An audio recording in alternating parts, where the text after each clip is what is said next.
Howdy again, it's Mr. Pete, and this is episode number 3 of my Clausing horizontal mill redoing, cleaning up and getting it ready to run and so on. So be sure and watch parts 1 and 2.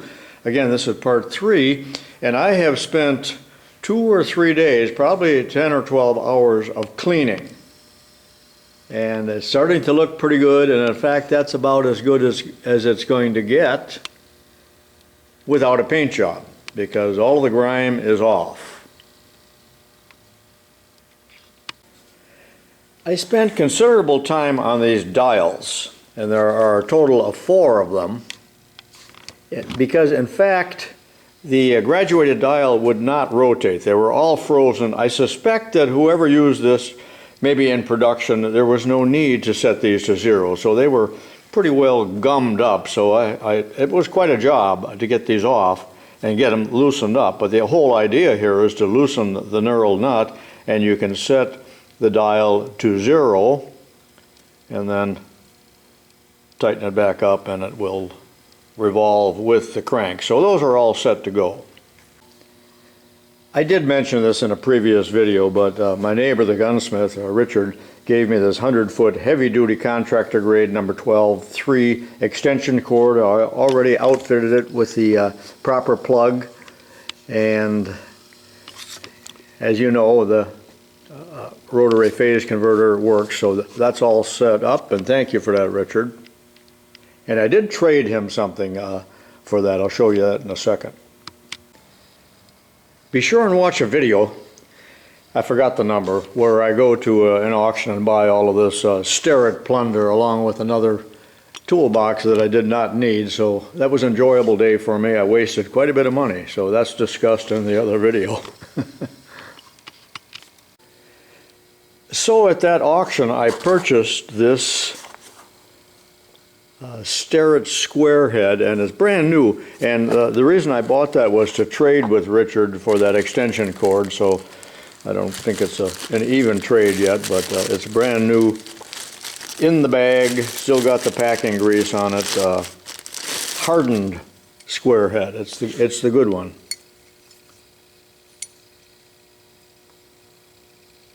So I hope Richard likes that. He doesn't know about it yet. So next, let me show you a nice surprise here. A man contacted me by email, and his name is Doug Hall, and he's out of Ohio. And he sent me this priority box, and in it are 9 different number 30 milling machine taper tool holders. Some are brand new. For instance, here's I believe that's a 7/8. And so there's various sizes. One even came equipped with an end mill. One is a Morse taper. That'd be a number 2 Morse taper holder, brand new. That's a big one.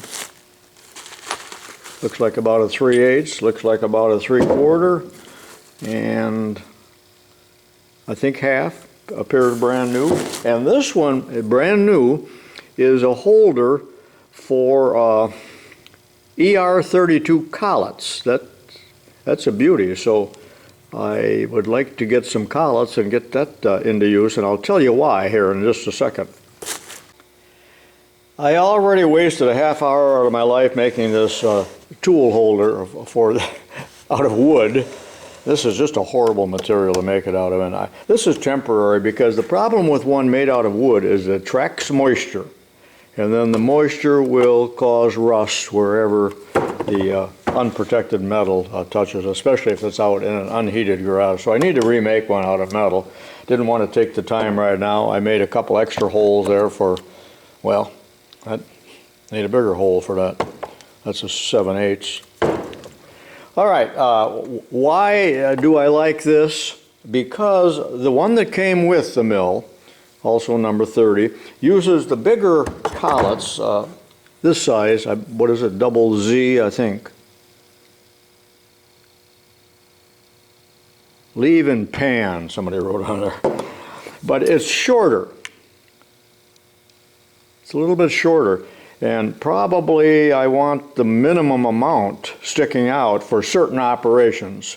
However, this came with a, what was it, 10 or 12 collets, so this, and a wrench. There is no wrench for this, so I would have to order a wrench and some of the common size collets, you know, typically 3/8, half, 5/8, and 3/4. Those are the ones that are used 98% of the time. So that's where we stand on these. Okay. Be sure and watch Steve Summers' channel. You probably do anyway, but in a recent one he acquired a big Kearney and Trekker. I believe it was a Kearney and Trekker, so it's about triple the size of this, but essentially it's the same machine and, you know, the same appearance. This one is just scaled down. So he's cleaning his up as well. And I follow him, and I know I like to go down there and meet him. He's a neat guy. But I already cleaned up the arbor support here, and it fits nicely. But the next thing I want to do, and it may or may not be necessary, but I'm going to, and I did clean these up lightly, enough so they would slide. Originally they wouldn't even move. And I believe that's the exact problem that Steve is having, you know, if they've been sitting unused for years. So these will pull out, and what I'm going to do right now is take these down the basement, and hopefully they'll fit in my closing lathe, one end in the chuck and the other end in the center. I'm just going to polish them up a little bit using Scotch-Brite. I'm not taking abrasives to them, so I'll see you down in the basement in a moment. I'm in the basement shop now, one end held in the tailstock center and the other end in the 3-jaw chuck wrapped with aluminum to protect it, and let's go at it just a little bit real lightly with some Scotch-Brite. It probably won't even take the staining out of there. It doesn't really matter. And these shafts are 2 inches in diameter and about 23 or 24 inches long.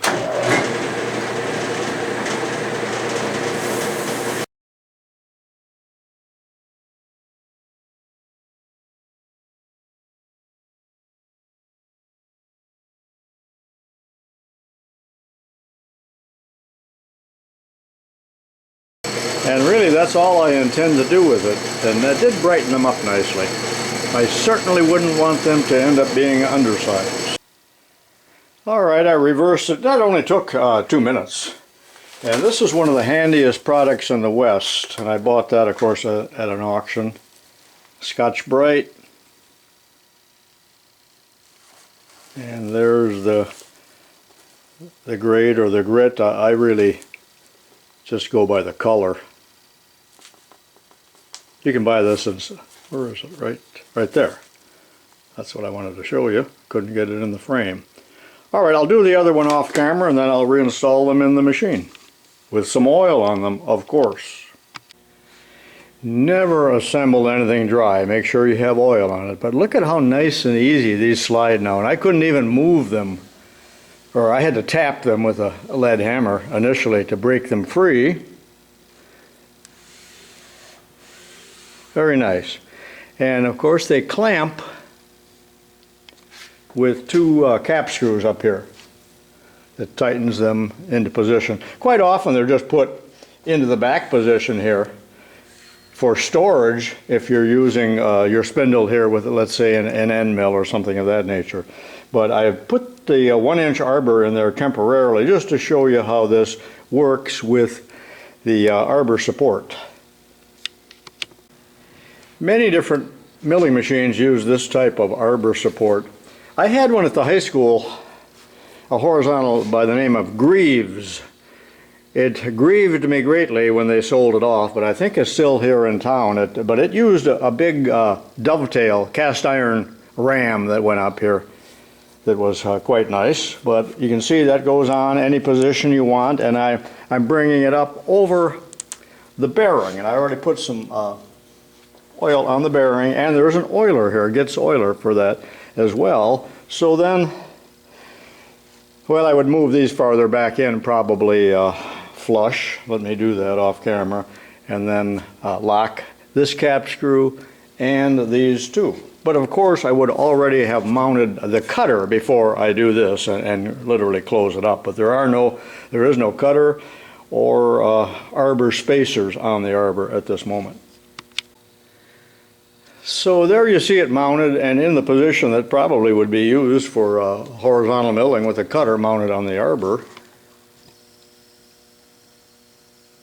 There seems to be quite a bit of interest in these videos that I'm doing on the horizontal mill, and I think that's simply because most of the milling operations shown by me and many other YouTube creators revolve around vertical mills, Bridgeport mills. When taking very heavy cuts, most milling machines have another arbor support for rigidity, and here it is, and it bolts onto this bolt, which I'm going to take off real quickly. And then 2 bolts down here. Well, I'm not sure just where, but anyway, this yoke, and that's no yoke, my dad always used to say. Well, I take it back. It'll go into this T-slot, like that, and the bolt going through here and into here. And you have to loosen that, of course, when you raise or lower the table. But this is cast iron. I cleaned that up also. I was so glad that when Chuck brought this that it included both this and this arbor support here, because quite often that stuff gets separated when they sell it off. Unless there's somebody that kind of cares, want to keep things together, but often there's a bitterness as things are sold and dismantled in industry, and people, even employees, are very unhelpful because they're losing their job. They're angry.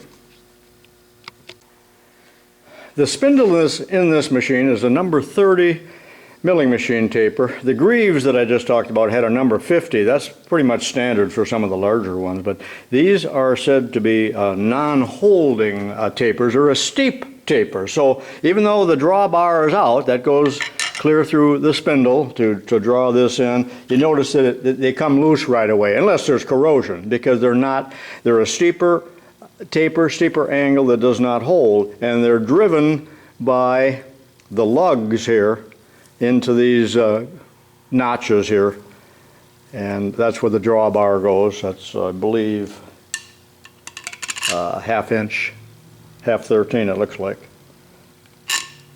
And all of the arbors, of course, have keyways in them. This is a 1-incher.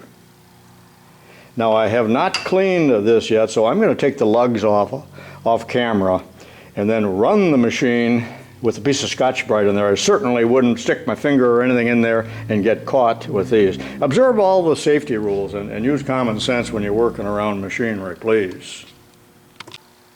So real quickly, I'll take these lugs off. They're hardened, of course.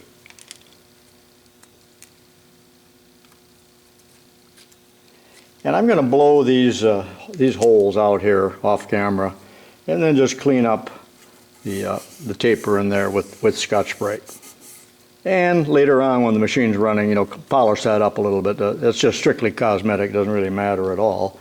And I'll clean these up just a little bit with the Scotch-Brite.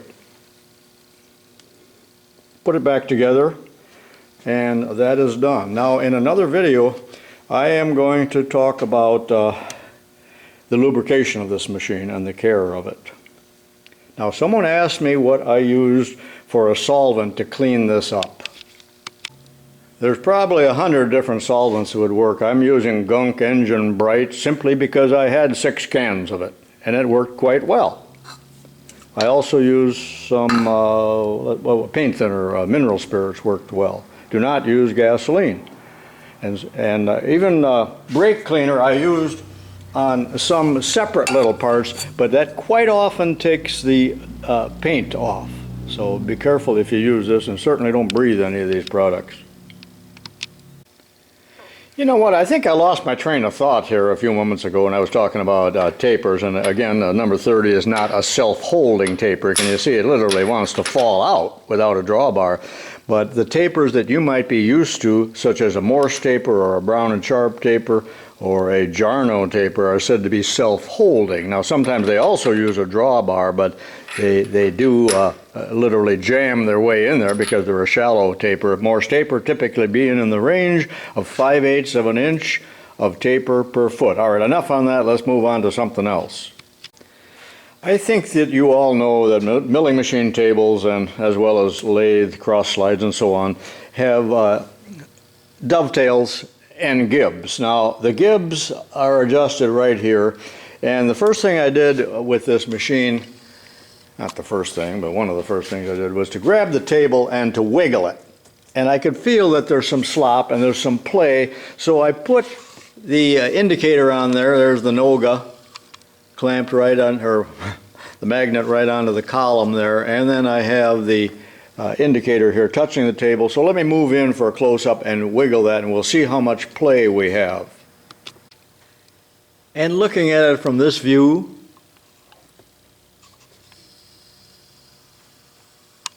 and the end of the indicator is right up against the table, as you can see, and I'm not putting any effort at all here, and I'm moving it, let's see, about 20 thousandths, maybe a little more than 20 thousandths. I want to take that play out of there by adjusting the gibs, but while I'm at it, I did oil underneath the table, and I can't get the camera under there really, but the dovetail, and I felt of it, and it just is cruddy. It's just a mess. So I'm going to take the table off and turn it upside down, clean it real well, oil it, and then reinstall it. So let's see how I do that, if I can figure it out. Well, let's see if I can remember how to do that. It's been a while. Although I had this off the other day, as I told you, to free up these dials. That's the only reason it's coming off that easy, believe me. And you see that'll come right off. This is what I had to work on here. This was totally frozen up. I had to wrap copper around that. I probably should have shown that, but oh well. And then these two. I really would like to take all this apart anyway to clean it.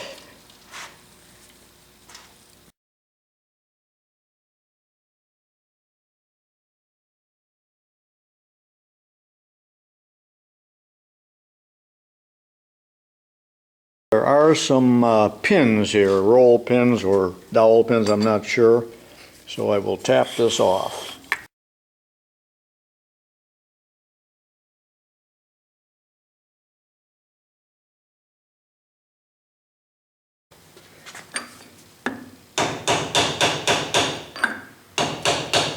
It's cast iron, so it's brittle.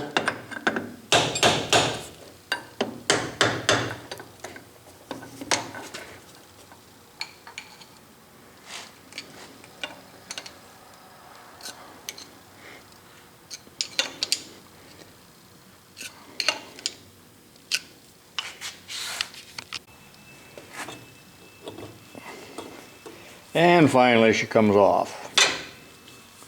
You can see the bearing and you can see the mess here. Now how do chips get up in there? Only because someone has been cleaning it with air, because this defies gravity. So there's the end of the lead screw along with the bearing. Boy, that bearing does not feel real good at all. It feels like there's chips in it. I wonder if I should replace that, but this all will get cleaned up. There are the pins I just talked about, but they are roll pins. They are not sometimes called spring pins, tension pins. I always call them roll pins. So that's how to get that off. I'm going to take that bearing off. I got to remember that that washer goes there.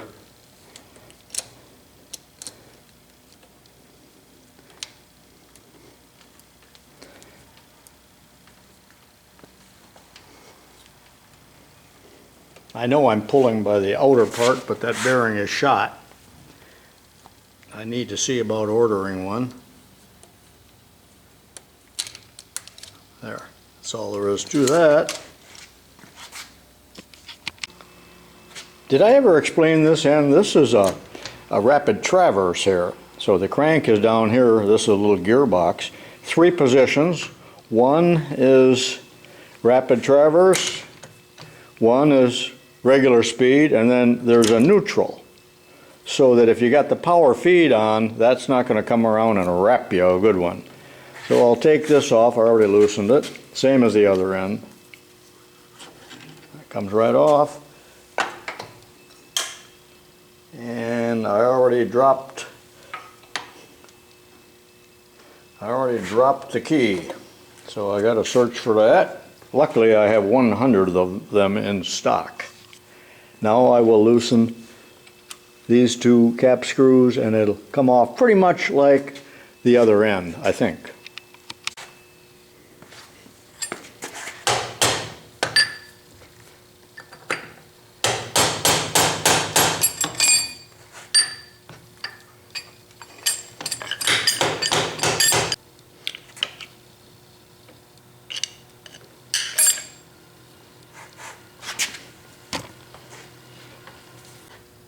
I'm having a little trouble getting this off. For now, I think I'm just going to take the entire lead screw out, and that's why I just took that bearing out from the other end, because I believe the entire screw will come out. There are also two cap screws underneath here that you cannot see.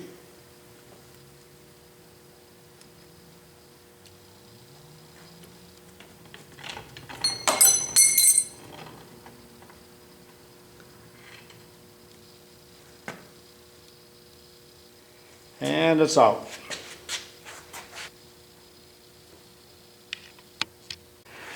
Now you can see that the table is free to slide. And in fact could be pushed all the way off, but of course what I will do now is to remove the lock and loosen all of the gibs. And boy, there's 8 gib screws. That's surprising to see that many. I have removed the lock. That presses up against the gib, you know, and I've loosened all 8 gib set screws. Now it's ready to come off. The only thing is that table weighs half of what I do, so I'm a little leery about sliding it off and having it get out of control. So let me see what I can come up with. Probably weighs 75 pounds. I mean, it's probably not all that heavy. But it's real sticky. If it was cleaned up and oiled properly, it would slide and almost come off by gravity if the machine was tilted slightly. I rolled my welding cart over. How fortuitous is that it's about the right height? Well, it's only the right height because I lowered the table. And the idea is to slide it across onto that, but this thing has 4 rather unruly casters that go in any direction. And I've got the wheels chalked, but you know what's going to happen when I try to slide that. Well, let's give it a go.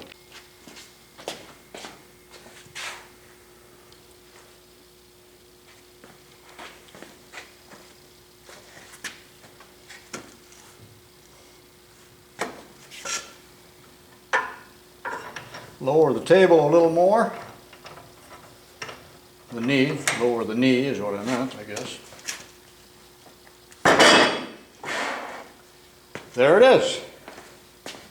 How awesome. Maybe I'm going into too much detail. It was not my intention to do that. This is the brass nut, the feed nut for that lead screw. Here is the gib. Her nibs, Miss Georgia Gibbs.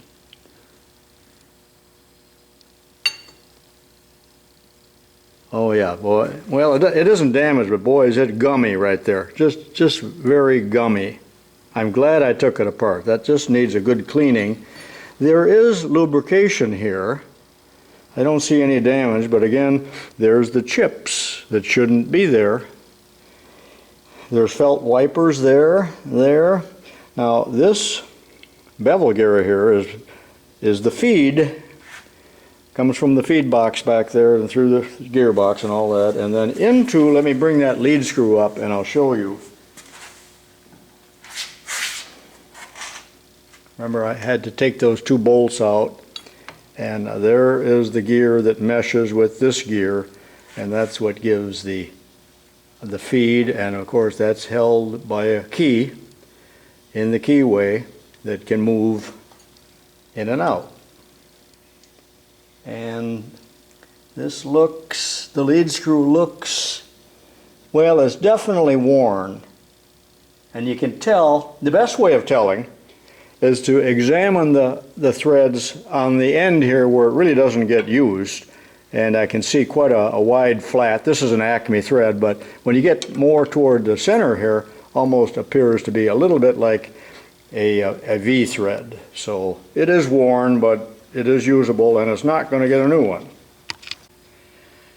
This is the saddle. The saddle moves back and forth across the knee. It was not my intention to take this off. I might still do it. It looks like it's no easy job, but it'll give me the chance at least to clean up here where these wipers are on the dovetail back here, and to clean this. But I'm not sure yet whether or not I'm going to take it apart, but I will certainly clean the gib real well, get all those chips out of there. Now let's turn our attention to the table. I flipped the table upside down so you can see the dovetail here. That's the oil I put on there, but okay, there's an oiler right here and on the other side, and then you can see the oil hole here that really allows you, well, it's designed to allow you to oil that dovetail without getting underneath and squirting it with an oil can, but I would do that too. But that's, they are clogged partially, so I'll clean those out real well. And all of this is going to be clean. I will not bore you with that because now the video is really turning into a much longer video than what I expected. And what I'm going to do now is I'm going to eat lunch and do all the cleaning and start talking to you more tomorrow. So that's all I will do in the video for today, although it'll be all pieced together as one. And then, depending on my degree and level of energy, I will decide whether or not to take that off, which probably won't be that hard. But the thing is, where do you stop? After I take that off, should I take the knee off? Should I take, you know, I'm just not going to do all that. I didn't intend to do any of it, and it probably would have worked fine without it, but being a semi-perfectionist, I have the desire to do that, as some of you probably do. And I think this table weighs about 90 pounds, because I am able to manage it, but it's no fun. See you tomorrow. Well, it's the next day, and I've cleaned up the lead screw and that gearbox a bit, and spent probably 90 minutes cleaning the table. And I'll put a little oil on it in case I don't get it back for a few days. Get it back on to protect it. And then that's going to complete this video. So join me in the next part where I believe I will tackle the saddle and pull that off and clean it up. And then that's as far as I'll go. And then it all goes back together. But where's the gib? I cleaned the gib, and it looks pretty good. There's always wear that is troubling to see. But what are you going to do about that other than to have that reground or to you know, get a new one? So, but that's what all these adjustment screws are all about, is taking up that play. So, all right, this is Tubal-Cain saying so long for now, and I'll see you in the next part.